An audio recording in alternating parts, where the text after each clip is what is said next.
আমাদের সমাজকে একদম অক্টোপাসের মতো আঁকড়ে ধরেছে। আজ থেকে যে বিষয়গুলো কল্পনা করা যেত না, সেই বিষয়গুলো এখন অহরহ। এ সমাজে এখন ইজিলি মানে এই যৌন সংক্রান্ত যে ব্যবসা, যে বাণিজ্য, যে কায় কারবার চলছে, এটি সম্ভবত কোনো পশ্চিমা দুনিয়াতেও এত নিকৃষ্টভাবে চলছে না। ওখানে সবকিছু সিস্টেমেটিক। আপনি ইচ্ছা করলে ভালো থাকতে পারেন, ইচ্ছা করলে আপনি মন্দ থাকতে পারেন। আপনার ব্যক্তিগত জীবন নিয়ে কেউ কখনো নাক গলাবে না। ওখানে সবগুলোই রাষ্ট্রের নিয়ন্ত্রণাধীন। যেমন জাপান বা নেদারল্যান্ড, ইংল্যান্ড।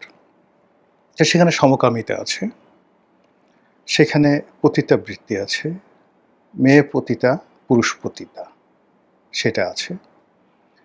সেখানে পুতুল, আপনি রাস্তাঘাটে বিভিন্ন জায়গাতে মাস্টারবেট করার জন্য সেখানে বিভিন্ন ডল শপ আছে। মেয়েদের পুতুল আছে, ছেলে পুতুল আছে। অনায়াসে আপনি সেখানে ঢুকে নির্দিষ্ট ফি দিয়ে আপনি যেকোনো পুতুলের সঙ্গে যৌনকর্ম সেরে আসতে পারবেন। এই যে কাজগুলো হচ্ছে, রাষ্ট্র ট্যাক্স পাচ্ছে, এখানে প্রত্যেকটা জিনিসেরই স্বাস্থ্যবিধি মানা হচ্ছে, যা কিছু বলেন, এবং ওখানের সিস্টেমের বাইরে কারা কে কাজ করে এটা রাষ্ট্রের কাছে তথ্য আছে যে এই লোকগুলো সমকামী, এই লোকগুলো নিয়মিত পতিতালয়ে যায়, এই লোকগুলো জুয়া খেলে, এই লোকগুলো মদ খায়, এই লোকগুলো পুতুলের সঙ্গে তারা মাস্টারবেট করে, মানে হস্তমৈথুন করে, পুংমৈথুন করে। এই লোকগুলো হিজড়াদের সাথে থাকে, এরা হিজড়া। এই লোকগুলো, কিছু লোক আছে যারা পশুদের সাথে যৌনকর্ম করে, আপনি আলাদা করতে পারবেন। ফলে কি হচ্ছে, সমাজটা পচে যায়নি, সেখানে রাষ্ট্রটাও পচে যায়নি। কিন্তু আমাদের দেশে যেটা হলো সেটা হলো যে আপনি যে কোনো একটা ডাস্টবিনের যত আবর্জনা আছে সেগুলো এনে যদি আপনি ছড়িয়ে দেন ওয়াটার গান দিয়ে, তখন যে অবস্থা হবে, আপনি যে কোনো একটা টয়লেটের যে সেফটি ট্যাঙ্ক সেটা আনলেন, এনে গুলিস্থানে সেটাকে পাম্প করে সেটা যেটাভাবে আপনি জল কামান দিয়ে পুরো গুলিস্থানে ছড়িয়ে দিলেন, সেক্ষেত্রে যে দুর্গন্ধ, সেই দুর্গন্ধটা আমাদের এই সমাজে এখন দেখা দিয়েছে। এতে কি সমস্যা? বা ইতিপূর্বে এই ধরনের ঘটনা কোনো দেশে ঘটেছে কিনা? ইয়েস, ঘটেছে। যখনই মানুষের এই যৌন লিপ্সাটা এটি নিয়ন্ত্রণের বাইরে চলে যায়, এটি পাবলিকলি, মানে জনসম্মুখে এটি অশ্লীল এবং অশ্রাব্য হয়ে যায়, এটি যখন আর গোপন থাকে না, তখন সেখানে রীতিমতো কখনো কখনো একটা পুরো জাতি শেষ হয়ে যায়। ওই জাতির কোনো অস্তিত্ব নাই। যেমন কওমে আদ, কওমে সামুদ, কওমে লুত জাতি, পুরো জাতিটা শেষ হয়ে গেছে। কখনো কখনো এই ধরনের যৌনতার কারণে একটি রাজ্য, একটি রাষ্ট্র, একটি ভূমি, একটি নির্দিষ্ট অঞ্চল একেবারে শেষ হয়ে যায়।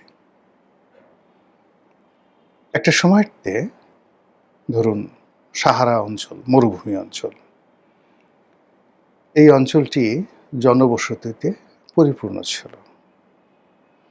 আমাজনের জঙ্গল একটা সময় সভ্যতার কেন্দ্রভূমি ছিল। এমনকি আমাদের বাংলাদেশে এই যে সুন্দরবন যে এলাকা দেখেন না, বেশি দিন আগে নয়, ধরুন এটা ত্রয়োদশ শতাব্দীতে, অর্থাৎ 1200 খ্রিস্টাব্দে ইখতিয়ারউদ্দিন মোহাম্মদ বিন বখতিয়ার খলজি যখন ছিলেন, তখন এই অঞ্চল বিরান ভূমি ছিল না, এটা জনবসতিপূর্ণ এলাকা ছিল।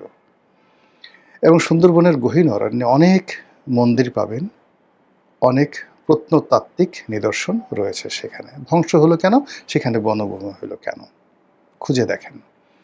আমাদের এই যে বাংলাদেশের যে রাজধানী, সোনারগাঁয়ে ছিল, বিক্রমপুরে ছিল, বরিশালে ছিল, আমাদের যে বাউফলে ছিল, বাখেরগঞ্জে ছিল, বাগেরহাটে ছিল, রাজশাহীর চাঁপাইনবাবগঞ্জের পুটিয়াতে ছিল, বগুড়াতে ছিল, কুমিল্লার ময়নামতিতে ছিল। আপনি চিন্তা করেন যে এই যে রাজনীতির সঙ্গে সঙ্গে এইগুলো কিভাবে ঘুরছে এবং সেই জিনিসগুলো কেন বিরান ভূমিতে পরিণত হয়েছে। এই সব ক্ষেত্রেই যৌনতা, পানির সংকট এবং রাজা বাদশাদের জুলুম অত্যাচারে রাজবংশ শেষ হয়ে গেছে, এর বাইরে অন্য কোনো কারণ নেই। তো যখনই এরকম একটা সমাজে যৌনতা এমন পর্যায়ে চলে আসে, তখনই সেখানে আল্লাহর গজব অনিবার্য হয়ে পড়ে। আমরা কি সেই গজবের দিকে এগুচ্ছি? আজ আপনি চিন্তা করুন, রাস্তাঘাটে যৌনকর্মীরা প্রকাশ্যে যৌনতা করে বেড়াচ্ছে, আপনি তাদের সাথে কথা বলতে পারবেন না। এখানে তৃতীয় লিঙ্গের যারা লোকজন আছে, তারা বিস্তীর্ণ এলাকাতে, ঢাকার বিভিন্ন এলাকাতে রীতিমতো গ্যাং করে যেখানে পারভার্সন অফ সেক্সের যে পারভার্সন, সেই কাজগুলো প্রকাশ্যে তারা করে যাচ্ছে এবং সেখানে তাদের খরিদ্দার, কাস্টমার এবং সাম্প্রতিক সময় সেই এক ডাকসু নেতাকে নিয়ে যে ঘটনাগুলো ঘটেছে, ও মাই গড, কোথায় আমরা চলে গেছি! এই শহরে এখন অনেক পুরুষ বেশ্যা, তারা ইন্টারনেটে বিজ্ঞাপন দিচ্ছে, রাস্তায় দাঁড়িয়ে থাকছে, বিভিন্ন হোটেলে এবং বাড়িতে গিয়ে তারা সার্ভিস দিয়ে আসছে টাকার বিনিময়ে। 15 বছর বয়স থেকে একেবারে 50-60 বছরের ছেলেরা। কল্পনা করতে পারেন? আচ্ছা, নারী বেশ্যাদের কথা বাদ দেন, ভদ্রবেশী যে সমস্ত লোকজন, যেগুলো আপনি কল্পনা করতে পারেন না, বিভিন্ন বয়সের, সেই 13-14 বছর বয়স থেকে সমাজের বিভিন্ন জায়গাতে ভদ্র ফ্যামিলিতে যে সকল মেয়েরা এই যৌন ব্যবসা, যৌন কর্ম এবং যৌন পারভার্সন, মানে ধনীর মেয়ে, টাকা দরকার নেই কিন্তু সে টাকার জন্য গিয়ে 5 স্টার হোটেলে যাচ্ছে, গরিবের মেয়ে টাকার জন্য ধনীদের পিছে পিছে ছুটছে, টাকা পয়সার নাই কিন্তু তার যাকে বলা হয় পারভার্সন, আজ এক ছেলে কাল অন্য ছেলে, আজ এক বুড়া কাল এক পাগল, আজ এক যুবক কাল এক বৃদ্ধ, বিয়ে থা করছে না, 30-35 বছর বয়স হয়ে গেছে, এর মধ্যে হয়তো 300-400 পুরুষ তার জীবনে এসে গেছে। নারীদের ক্ষেত্র, পুরুষদের ক্ষেত্র, মানে ছেলেদের ক্ষেত্রে একই অবস্থা। এর মধ্যে সমকামিতা, মানে যেটাকে আমরা গে বলি, পুরুষে পুরুষে, আর লেসবিয়ান নারীতে নারীতে, এই জিনিসগুলো হচ্ছে। যখন এরকম একটা ঘটনাগুলো ঘটে, তার সাথে সাথে আপনি দেখেন যে মুখোশগুলো আমাদের উন্মোচিত হয়ে যাচ্ছে। বিয়ে, শাদী, ঘর, সংসার, এই প্রত্যেকটার একটা সিস্টেম আছে। There is a system, there is a podcast, there is a circle, there is a constitution. কিন্তু এখন কি হলো, কোনো বাদ মানছে না। মাদ্রাসার শিক্ষক, 70 বছর বয়স, যে ছেলেটাকে ধর্ষণ করছে তার 7 বছর বয়স, 500 টাকা দিয়ে সেই ছেলের সাক্ষাৎকার দিছে। সে কি করেছে, হুজুর তাকে তার গোপনাঙ্গ, মানে ওই ছেলেটার গোপনাঙ্গ সে লেহন করেছে, চুষেছে, আর নিজের গোপনাঙ্গ আর ওই ছেলেটার গোপনাঙ্গর সঙ্গে গুতাগুতি করেছে। এই কাজ 500 টাকা ছেলেটাকে দিয়েছে এবং সেই ছেলে এখন ইন্টারনেটের সাক্ষাৎকার দিচ্ছে। তো বুঝেন মানে বিকৃত রুচি কোন পর্যায়ে চলে গেছে।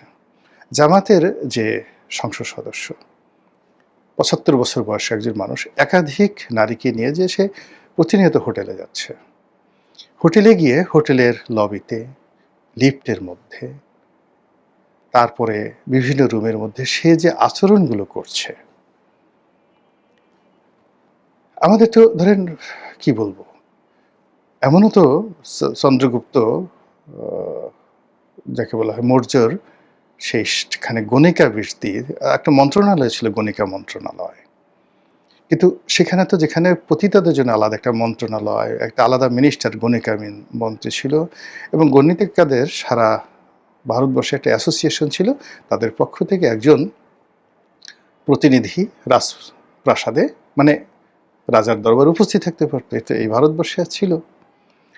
এই যে আমাদের দেশের যে যাকে বলা হয় রাজনীতি, সেই সিস্টেমেটিক মধ্যযুগ থেকে এখানে এই যে যত গান, শিল্প, কলা, নৃত্য কলা, এগুলো সবই কিন্তু যে যাকে বলা হয় এই পতিতালয় থেকে এসছে।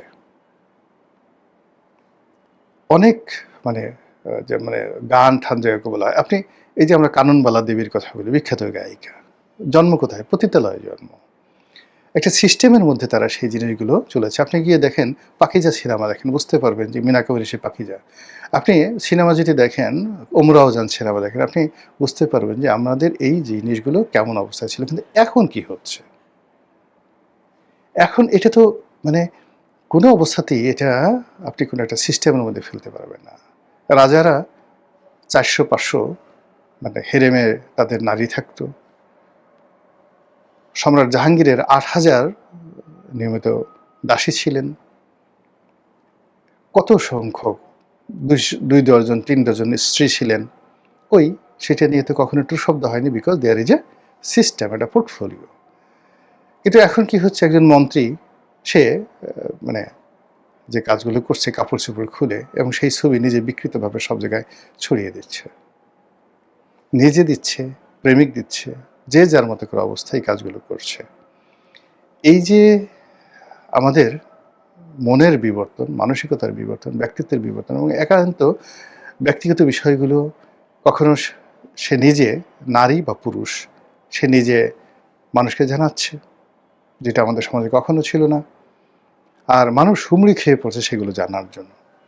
৭ দিন না খেয়ে থাকবে, কিন্তু অমুক সাহেব কি কাজ করেছে এই জিনিসগুলো শোনার জন্য, দেখার জন্য সারাক্ষণ ইন্টারনেট ঘাঁটতে থাকে সব শ্রেণী এবং পেশার মানুষগুলো। এই যে যা কিছু হচ্ছে এটা নতুন নয়, এটা বহুবার এই পৃথিবীতে বহু সমাজে আসছে। আশিরীয় সভ্যতা তৈরি হয়েছে, সেই সভ্যতা শেষ হয়েছে। সেমেটিক সভ্যতা শুরু হয়েছে, সেটা শেষ হয়েছে। তারপর হেমেটিক সভ্যতা হয়েছে, সেটা শেষ হয়েছে। হিমালীয় সভ্যতা হয়েছে, শেষ হয়েছে। মহেঞ্জোদারো হরপ্পা সভ্যতা শেষ হয়েছে। গ্রিক সভ্যতা শেষ হয়েছে। তারপর পম্পেই নগরী শেষ হয়েছে। এবং এই যে বিভিন্ন সভ্যতা যে শেষ হয়েছে, মূল কারণ হলো এই জায়গাতে বিকৃত যৌনতা চলেছে। আর সভ্যতা সেখানে গড়ে উঠেছে যখন এই জিনিসগুলোকে রাষ্ট্র, সমাজ, জনগণ এটা নিয়ন্ত্রণের মধ্যে রাখা গেছে এবং রাখতে পেরেছে। আমি 70-এর দশকে বেড়ে ওঠা মানুষ, আবহমান বাংলার দারিদ্রতা দেখেছি, অভাব দেখেছি, তার সঙ্গে সঙ্গে সততা দেখেছি, শান্তি দেখেছি, সমাজে আনন্দ দেখেছি। এখন অনেক কিছু আছে, ভাতের অভাব নেই, দুর্ভিক্ষ হওয়ার কোনো সম্ভাবনা নেই, কিন্তু আমাদের যে মোরাল যে জায়গাগুলো, প্রত্যেকটা জায়গাতে মানুষের লজ্জার স্থান মুখে চলে আসছে। প্রত্যেকটা মুখ এখন লজ্জার স্থান হয়ে গেছে, যা মুখে আসে তাই গালাগালি করছে। সেই দুবাই সরকারের কাছ থেকে ইন্টারপোলের মাধ্যমে বাংলাদেশে ফেরত আনা হবে। বিষয়টা ওই মুহূর্তে সারা বাংলাদেশের নিদারুণ চমক তৈরি করেছিল।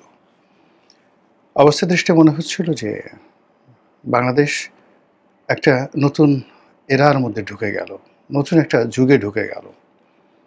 সংযুক্ত আরব আমিরাতের মতো একটি শক্তিশালী রাষ্ট্রে ইন্টারপোলের মাধ্যমে বাংলাদেশ পুলিশের প্রমিথিউস বলে খ্যাত, এ যাবৎকালে পুলিশের সবচেয়ে সুদর্শন, সবচেয়ে চৌকুশ, সবচেয়ে ধড়িবাজ, সবচেয়ে ধান্দাবাজ, সবচেয়ে অল মানে মাস্টার ফর অল, আর বললাম না। তো যে বেনজির অত ভালো ছাত্র ছিলেন না, বিএ পাশ করে ঢাকা বিশ্ববিদ্যালয়ের পাস কোর্সের পরে মাস্টার্সে ভর্তি হয়েছেন। তারপর পুলিশে ঠিক ওইরকম আহামরি ভালো রেজাল্টও তার না, তার ব্যাচে তিনি ফার্স্ট, সেকেন্ড, থার্ড হয়েছেন, এরকম কোনো নজির নেই।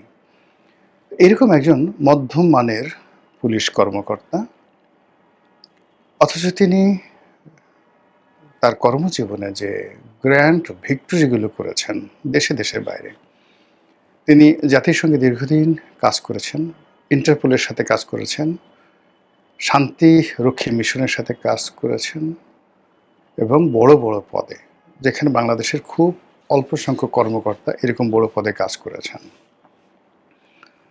তারপর শেখ হাসিনার জামানাতে এসে রীতিমতো সোনার পাথর বাটি বা জাদুর কাঠি হাতে নিয়ে তিনি তার প্রথম যে শুরুটি, সেটা হলো ডিআইজি অ্যাডমিন, পুলিশ হেডকোয়ার্টার।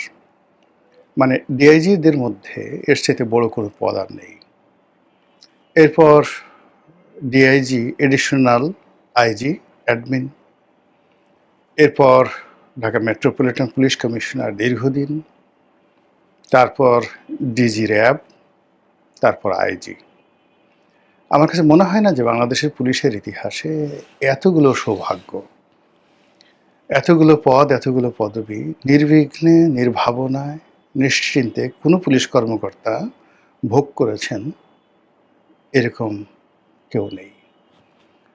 শুধু তিনি পদপদবি ভোগ করেনি, তার সঙ্গে সঙ্গে বাংলাদেশের সেই মিডিয়া জগৎ বলেন, মানে মডেল জগৎ বলেন, যে সকল আলোচিত নায়িকা, গায়িকা, সুন্দরী, রমণী, ঘরে বাইরে, মানে চারিদিকে মৌ মৌ তার রূপ, মানে বেনজির রূপ, রস, লাবণ্য, গন্ধে মুগ্ধ হয়ে পঙ্গপালের মতো নারীরা তাকে সঙ্গ দিয়েছে এবং এটা নিয়ে কোনো সমস্যা তৈরি হয়নি। এক প্রেমিক বলেনি আমাকে বিয়ে করো, আর এক প্রেমিকা বলেনি যে আমাকে এটা করো। তিনি অসাধারণভাবে সবাইকে ম্যানেজ করেছেন। তারপরে অর্থবিত্ত উপার্জন, মানে যে পরিমাণ আইজিদের থেকে তিনি টাকা পয়সা উপার্জন করেছেন দেশে দেশের বাইরে, সেই গরুর ব্যবসা, সাদেক অ্যাগ্রোর থেকে অভিজ্ঞতা নিয়ে সেই গরুর ব্যবসা, 5 স্টার হোটেলের ব্যবসা, নিজের রিসোর্টের ব্যবসা, দেশের বাইরে স্বর্ণের ব্যবসা থেকে শুরু করে এমন কোনো কাজ নেই না করেছেন। আইজি হিসেবে তিনি ঢাকাতে যে বাড়ি করেছেন, যে ফ্ল্যাট করেছেন, তার যে গাড়ি বাড়ি, পোশাক আশাক, লোকজন মিলিয়ে মানে এক অনন্য, মানে এরকম কোনো সেনাপ্রধান, কোনো পুলিশ প্রধান, কোনো মন্ত্রী, কোনো এমপি, কোনো প্রধানমন্ত্রী, মানে ওনার একটা কেনি আঙুলের সমান, কেনি মানে আমরা যেটাকে বলি কনিষ্ঠ আঙ্গুল, এই আঙ্গুলের সমানও সফলতা দেখাতে পারেনি। তো কাজেই এরকম একজন মানুষ, যার সারা দুনিয়া পরিচিত, কতগুলো যে পাসপোর্ট আছে একমাত্র আল্লাহ জানে, তো সেই মানুষটি দুবাইতে ধরা পড়বেন। আর আমাদের স্বরাষ্ট্রমন্ত্রী, যদি বেনজির সাহেবের তুলনায় চিন্তা করেন, স্বরাষ্ট্রমন্ত্রী তার কর্মজীবনে তিনি এপিএ ছিলেন বিসিএস হয়ে, তারপরে প্রধানমন্ত্রী এপিএ ছিলেন, তারপরে যোগাযোগ প্রতিমন্ত্রী ছিলেন, ভালো কথা, কিন্তু বেনজির সাহেবের মতো তার কোনো ধারাবাহিকতা নেই। বরং বেনজির সাহেব যখন ক্ষমতার কেন্দ্রে, তখন তাকে, অর্থাৎ স্বরাষ্ট্রমন্ত্রীকে চ্যাং দুলা করে পুলিশ বা র্যাব ধরে নিয়েছে, তারপরে তাকে আয়নাঘরে আটকে রেখেছে। এই বেনজির সাহেব আয়নাঘরে আটকে রেখেছে, আয়নাঘরে রেখে তাকে মানে আদর করেছে না, যত্ন করেছে না, বাটাম দিয়েছে, সেটা তিনি ভালো বলতে পারবেন আর বেনজির সাহেব ভালো বলতে পারবেন। তারপর তাকে পাগলের ইঞ্জেকশন দিয়ে চোখ মুখ বেঁধে তাকে ভারতে শিলংয়ে পাঠিয়ে দেওয়া হয়েছে এবং সেখানে তিনি দীর্ঘদিন ছিলেন এবং সেখানে মামলা মোকদ্দমা বিভিন্ন বিষয়ে ফেস করে, যদি শেখ হাসিনার পতন না হতো তিনি হয়তো আসতেও পারতেন না। তো কাজেই মানে যদি মানে যিনি বস যদি তার কর্মচারীর চাইতে দুর্বল হন, সব দিক থেকে তার সফলতা যদি ব্যর্থ হয়, তার হাতে বন্দুক থাকুক, কামান থাকুক, আর যত ক্ষমতা থাকুক, হবে না। তো এখন যদি গত 20 বছরের ধারাবাহিক সফলতা ধরেন, তাহলে সেক্ষেত্রে আপনি বেনজিরের সফলতা হিমালয় পর্বতের মতো, আর সালাউদ্দিন সাহেবের যদি আপনি সফলতা ধরেন, তাহলে মানে হিমালয়ের নিচে ছোট্ট একটা শিলাখণ্ডের মতোই তিনি এখন আছেন।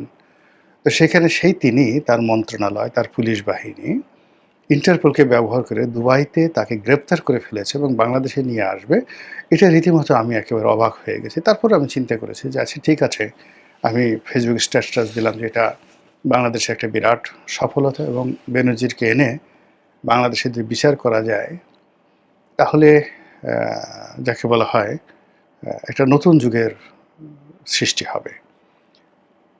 তখন বেনজিরের যারা ঘনিষ্ঠজন তারা অনেকে হৈ হৈ করে উঠেছিলেন যে আপনি বেনজিরকে চেনেন না, সে ইচ্ছে করে দুবাইতে গেছে এবং দুবাইতে গেছে একটা ব্যবসায়িক কাজে। আর সেখানে তার এক ব্যবসায়িক পার্টনার যে এখন বর্তমান সরকারের একজন সংসদ সদস্য, তার সাথে মানে বেনজিরের ক্যাশিয়ার ছিল, সেই বেনজিরের ক্যাশিয়ার থেকে বেনজিরের টাকা মেরে দিয়ে সে নমিনেশন ভাগিয়ে নিয়েছে, কত টাকাতে একমাত্র আল্লাহ জানে। সেই লোক বেনজিরকে ঠকানোর জন্য মানে তার সাথে একটা সমঝোতার কথা বলে দুবাইতে এসেছে। হয়তো বেনজিরকে বলেছে যে সরকারে আমি এমপি হয়েছি, আমি সরকারের সাথে তোমার একটা বা আপনার একটা সমঝোতা করে দিচ্ছি। ক্যাশিয়ার সাহেব বেনজির বিশ্বাস করেছে। বিশ্বাস করে সেখানে গিয়ে যেহেতু বেনজিরের ক্যাশিয়ার তারও তো ফাজলামো বুদ্ধি কম না, সে গিয়ে হয়তো সেখানে ইন্টারপোল দিয়ে তাকে ধরিয়ে দেওয়া হয়েছে। তো এতক্ষণ পর্যন্ত অর্থাৎ ধরিয়ে দেওয়া পর্যন্ত বেনজির ওয়াজ স্টপ। কিন্তু যখন ধরিয়েছে তখন বেনজির তার আসল রূপ দেখিয়েছে, তার কৌশল দেখিয়েছে। যেহেতু সে ইন্টারপোল হ্যান্ডেল করে আসছে, দুবাই হ্যান্ডেল করেছে, তার ক্যাশিয়ার তাকে মানে মাটির সঙ্গে মিশিয়ে দেবে, এটা হয় না। তিনি সেখানে কৌশল করেছেন, অবলম্বন করেছেন এবং কৌশল অবলম্বন করে দুবাই কর্তৃপক্ষর যে নিয়মকানুন রয়েছে সেই নিয়মকানুনের সুবিধা নিয়ে তিনি সেখানে জামিন নিয়েছেন এবং এমনভাবে তিনি সেখানে আইনগত পদ্ধতি নিয়েছেন যেন বাংলাদেশ সরকার বা ইন্টারপোল কোনো অবস্থাতে তাকে এখানে পাঠাতে পারে না। ইন্টারপোলের নিয়মকানুন কী আছে এটা আপনি আমি যারা আলোচনা করি তাদের চেয়ে 1000 গুণ বেশি জনাব বেনজির, ডক্টর মোহাম্মদ বেনজির তিনি ভালো বোঝেন। এর আগে এই ইন্টারপোলের মাধ্যমে বর্তমান ধর্মমন্ত্রী যিনি আছেন মোফাজ্জল হোসেন কায়কোবাদ, তিনিও গ্রেপ্তার হয়েছিলেন দুবাইতে, কিন্তু দুবাই কর্তৃপক্ষ তাকে ছেড়ে দিয়েছিল এবং তাকে দুবাই থেকে অন্য দেশে যাওয়ার অনুমতিও দিয়েছিল। বেনজির সাহেব এখানে যে কাজটি করেছেন সেই কাজটি হলো তিনি এমনভাবে মানে ব্যবস্থা করেছেন, তার প্রাথমিক স্তর হলো তিনি দুবাইতে থাকতে পারবেন। এখন যেহেতু দুবাইতে তার মামলা চলছে, এই মামলা নিষ্পত্তি না হওয়া পর্যন্ত তিনি থাকতে পারবেন এবং এই মামলা তিনি ইচ্ছা করলে 5 বছর 10 বছরও চালাতে পারেন, আবার ইচ্ছা করলে 5 দিনও তিনি এটা সেরে দিতে পারেন। এটা তার উপর নির্ভর করবে। আবার দুবাই এমন একটা রাষ্ট্র, এই রাষ্ট্র সবসময় বেনজিরদের মতো লোক সারা দুনিয়া থেকে তাদেরকে কালেক্ট করে, তাদের যে ফাইন্যান্স, এই ফাইন্যান্স দিয়ে মরুভূমির বুকে তারা স্বর্ণের প্রাসাদ বুর্জ আর খলিফা তৈরি করে। এখানে একসময় ওই যে আরাফ খান নামে একজন বাংলাদেশি যুবক, তাকে নিয়ে খুব ট্রল হচ্ছিল, সবাই মনে করছিল তাকে এই বুঝে ধরে নিয়ে আসবে, কিন্তু আরাফ খানের একটা পশমও কিন্তু কেউ স্পর্শ করতে পারেনি। তা আরাফ খান যেখানে সেই জুলকারনায়ন সায়ের অনুসন্ধানী সাংবাদিক, তার বাপ মা তুলে গালাগালি করে তুই তুকারি করে বাল ছাল বলে মোটামুটি তাকে শেষ করে দিয়েছে। তো আরাফ খানের যদি এই ক্ষমতা হয় দুবাইয়ের মতো জায়গাতে, সেখানে বেনজিরের অবস্থা কি হতে পারে বোঝার চেষ্টা করেন। এটা হলো দুবাই, সেখানে আইনের শাসন আছে। এটা হলো গরিব মানুষের জন্য, আমাদের লেবারের জন্য, বোকাচোদা যারা আছেন তাদের জন্য, বেকুব যারা রয়েছেন তাদের জন্য। কিন্তু বেনজিরের মতো স্মার্ট যারা লোকজন, তারা জেলখানাতে বসে রাশিয়ান মডেলকে নিয়ে রাত কাটাতে পারে, ওই ব্যবস্থা সেখানে রয়েছে।